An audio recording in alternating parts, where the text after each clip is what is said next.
this morning. We go back some 50 years. Go back to actually 2009, right? Yeah. And I remember this. It was brought to my attention yesterday. The city of Sylacauga planted a time capsule. You remember that? Mayor Wright was mayor at that time, and is to be opened 50 years later in 2059. Here's a 16-year-old news story that you saw here on Daybreak. You're seeing it again this morning on Daybreak Live.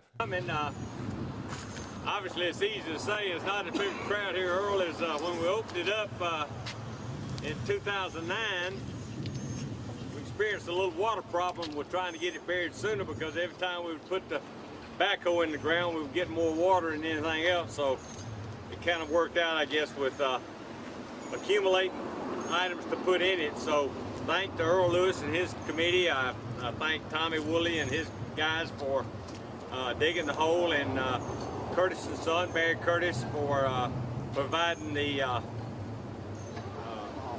box for everything to go in, and for the fire department to kind of be here to kind of seal it up after we've done this buried in the capsule. So Earl, I turn it over to you and your group for anything y'all like to say.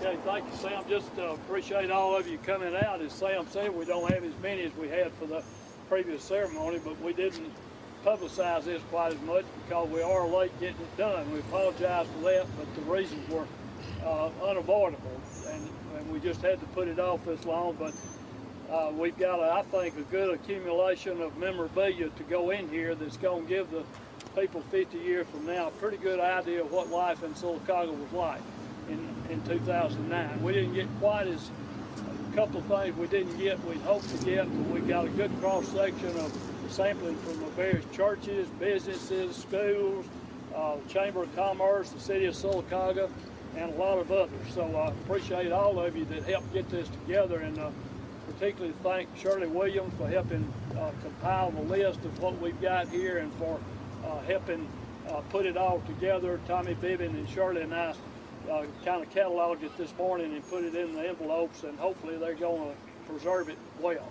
But again, thank you for coming. I don't know, we still got the problem. I told Barry Curtis yesterday, he said you're going to put it in the hole first. I said, who's young enough to get down in there and bend over and get out to put the stuff? Probably going to have to use Linda's grandson there to help us on that. But, and we'll be sure we don't bury anybody when we bury the rest of the stuff. I definitely leave it up to you. Okay. But again, thank you for coming, and if any of you would like to participate in handing the stuff, we're going to get him down in there, I think, and hand it to him. We want to save the First Baptist Church Christmas decoration for last because it's breakable. And I think all of you found out we are including a DVD player, because who knows, people in 2050 may have never heard of a DVD, or they have heard of it but not know what it looks like. So hopefully they'll be able to play that. But anyway, thanks for everybody that participated. And anybody else has something to say, you're welcome to. Just think how far we've come since 2009. And we've got the time capsule sealed, and it will be reopened 33 years from now. Yeah. So look back in history, and you think about several of those gentlemen who passed away now. Of course, Mayor Wright, Sam Wright, was a mayor of Sylacauga then, and Earl Lewis, who's very, very involved in our community as far as history is concerned. He passed away I think this year, or maybe the first of the year, something like that. And then you got Tommy Woolley, who's passed away, and several others' names that were mentioned.